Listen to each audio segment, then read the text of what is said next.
Hey, how's it going, everybody? Welcome to Arc Basics. I'm Phlinger, and today we're going to be discussing the Pyromane. These guys, they're actually really cool. They were just introduced into the game with the center update, and they are honestly a very, very good tame. They're a little bit challenging to tame, and they will take a little bit of practice, and you may get a little bit of frustrated, but honestly, I would say stick with it. Now, what you need to do is you need to, well, first off, the shopping list, I would recommend probably your best armor. I would say something that can take a hit, like flak armor, something of that caliber, something that has a high high damage resist, and also can just take a little bit of beating with some durability with it. So when I would go get these, I would definitely say use one of those. Now, in order to tame one of these guys, you actually have to get it down. You have to hit it hard, and I would recommend not using a crossbow or a long neck or anything like that. I would say just use a shotgun. Just a simple primitive shotgun will do the job. I would take at least about 30 or 40 pieces of ammo with you, rounds, just in case, because you may be practicing a little bit and they can get frustrating. And then I would say try to find one that's not super low level when you're testing this out, because you're gonna want a little bit of hit points, because it will matter. The higher level ones, in my opinion, they're actually easier to tame. So, yeah. All right. Well, here, let's cut to that, and I'll show you what I mean. All right. So over on the volcano biome of the center map, what you want to do is find yourself a Pyromane and then kite it down to the water. That is very, very important, because once it goes into the water, you have to hit it while it has this debuff on it that douses it. Once it gives you that animation, you pop on it, and then you'll notice you have 30-second timer over on the bottom left.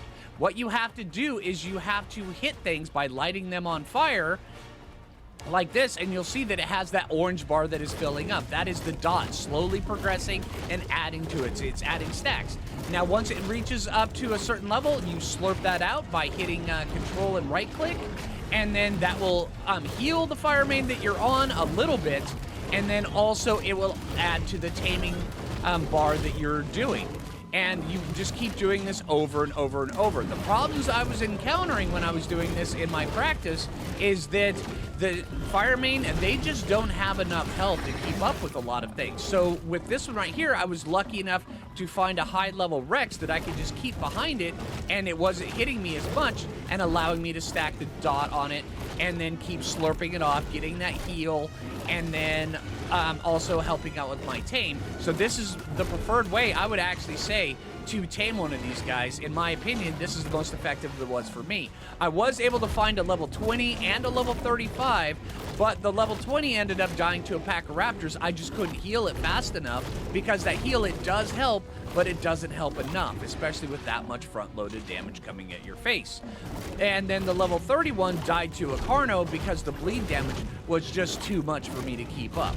But this one right here turned out to be a 135, and it worked out really well. So I say that the high-level ones are actually easier to tame than the lower-level ones. So I would say, even though they do a lot of damage when they're chasing you into the water, yeah, they have a bigger health pool, so that heal really helps out. And you'll notice that as I'm doing this, I keep healing myself, and I keep applying the dots over and over and over, and luckily this Rex had enough health to be able to keep doing this tango, because that's really what this feels like, is you're doing a dance with whatever dinos that you can, and as long as you can keep that 30-second timer going. And each time you gather the debuff, and each time you slurp those flames, it resets your timer back to 30 seconds.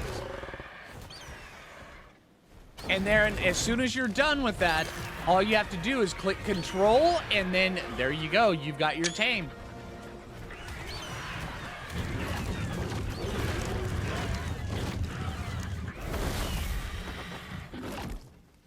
And just like a Shadowmane, you can have them rest, which is actually really cool. Honestly, I think this is really cute. Then you can wake them up just like that. And then also, while you're riding them, well, while you're riding them, they actually have their own saddle, much like the Shadowmane. Matter of fact, these guys are very, very similar to the Shadowmane. And then also, while you have meat in their inventory, it will slowly cook. The speed at which it cooks, it's actually kind of slow, but you know, it's fast enough to kind of offset your stuff, which is kind of cool. I like the fact that it can do that. It is actually really good. Now the jump on these guys is interesting. I kind of like it, but when you are in the water, you lose a lot of your effectiveness, which it kind of sucks because you get that douse debuff that makes it so where you can't really, all your special abilities, all your flame abilities are basically on cooldown the moment that you touch water or the moment it starts raining, which is kind of unfortunate, but, you know, honestly, that does kind of make a little bit of sense. All right, but also, so they've got several attacks. Now, the first attack here, we'll test it out on this baby little lister. All right, the first attack, you build up a little bit of fire on these guys. Now, the fire damage, it's a little bit, it kind of lacks. But as you build up stuff, okay, we're going to need to find something that's little.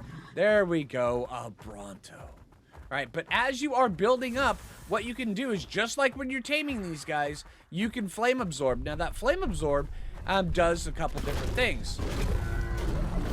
It heals you, which is really, really cool, but it also takes the dot that you're slowly building up off of these guys. Notice each time I'm hitting them, that dot is getting a little bit bigger, and then we suck it back in, and then we heal all the damage this guy's done, and then start whacking at him again, which is actually really, really cool here. All right, now these guys, they actually have some really cool special abilities. Now, the first special ability that I want to cover is the flame jump. Now, these guys right here, if you hold down crouch and then you right click, you'll do this little jump, which is just amazing. You light up everything. You can do this every 5 seconds. And the flame jump actually goes pretty dang far, which is kind of cool.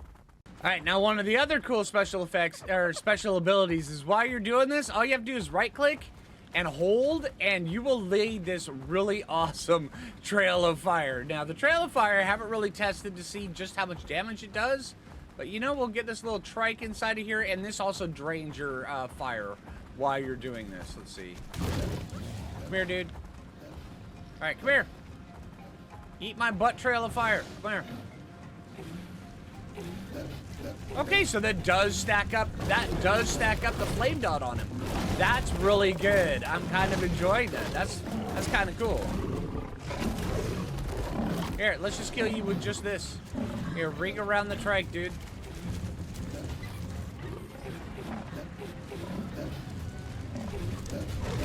Yeah, that absolutely does. That builds up a ton on these guys. That is great. And then when you want to heal, all you have to do is slurp back in that fire absorb, which heals you up. That's these guys. They're very, very tanky. It's kind of impressive just how tanky these guys are. All right, now this is kind of a cool thing that I just really recently discovered. You know how those annoying Dimorphodons, this fire trail just destroys them. It's not the quickest thing, but oh my god, it does absolutely work. That's pretty cool. Another thing is, if you have the tracks turned on, these guys, the tracks, it's absolutely really cool. All right, now if you,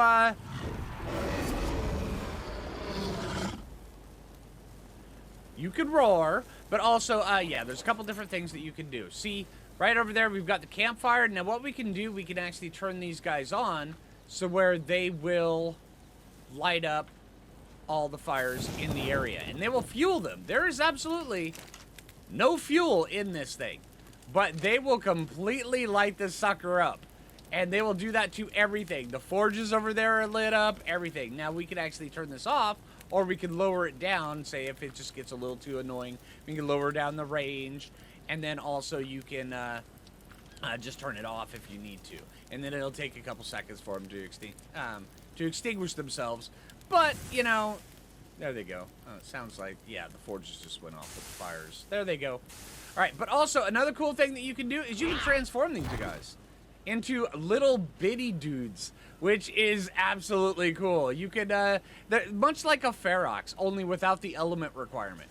It's really cool. Now you can pick them up and you can put them on your shoulder. Now while they're on your shoulder, you can actually, you can press R and then you can go to allow special attacks. And you just hold R and then you can go through and do a few things. You can actually change their fire setting so where it's high like this, just like when they were running around, so where they light up the fires around you as well, so where you don't have to go out and farm a bunch of wood when you're in your base, or you just have one of these guys just kind of chilling out, so where you never have to fuel your fires again, which, yeah, honestly, that's really, really dang cool. But also, while you're out attacking things, if you say like this, here, my armor's probably gonna break. I destroyed my armor by taming this guy. Give me a sec. All right.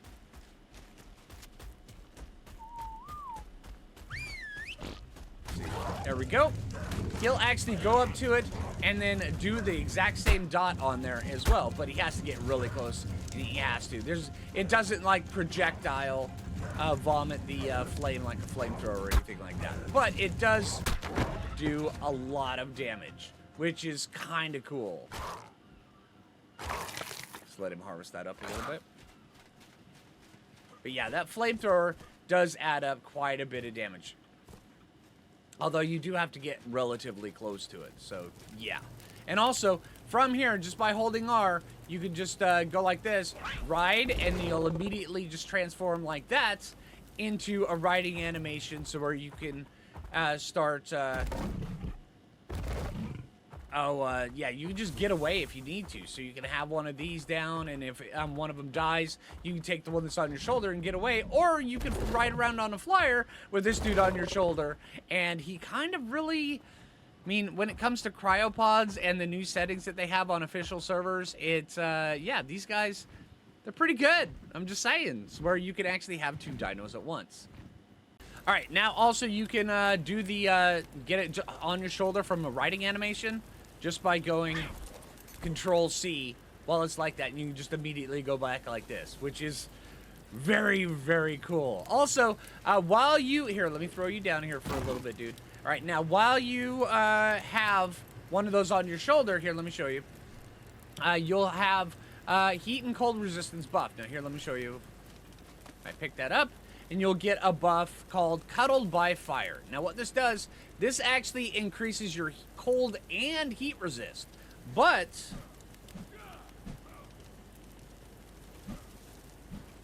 Come on.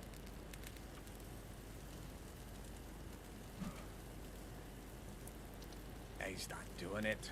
Let's see. I've been having weird problems with this. You probably won't, but yeah. All right, let's see. But now, when we're on his back like this, you can see instead of the Cuddle by Fire, it's Wreathed in Fire. So when you're riding them, you get a massive heat resist buff, which is absolutely insane. It also gives you cold resist, but the heat resist is off the chart. You can go through lava with these guys while you're riding on the back of them. It is absolutely insane. All right, now their jump, while it's nothing like a Thylacoleo or anything like that, and it's definitely not the same as a Shadow Cat, or a Shadow Mane, they do have a rather decent jump. Now let's also test their fall damage here. Yeah, they do take some decent fall damage, but, you know, yeah, hey, I'll take it. These guys are actually really, really good. All right, so that right there is just about everything you need to know in order to tame a Shadow Mane. They are, I mean, honestly, when it comes to these guys, I would say practice makes perfect. Just keep practicing. No, you may die a couple times. I destroyed my armor twice trying to get the footage that I did, and I was lucky enough to get this guy. But then, yeah. All right, so, hey, I hope the video helps you out. I hope you like it. If you haven't already, make sure you hit that like button. I really appreciate that. If you're new around here, subscribe. And until next time, this is Phlinger, and take it easy, everybody.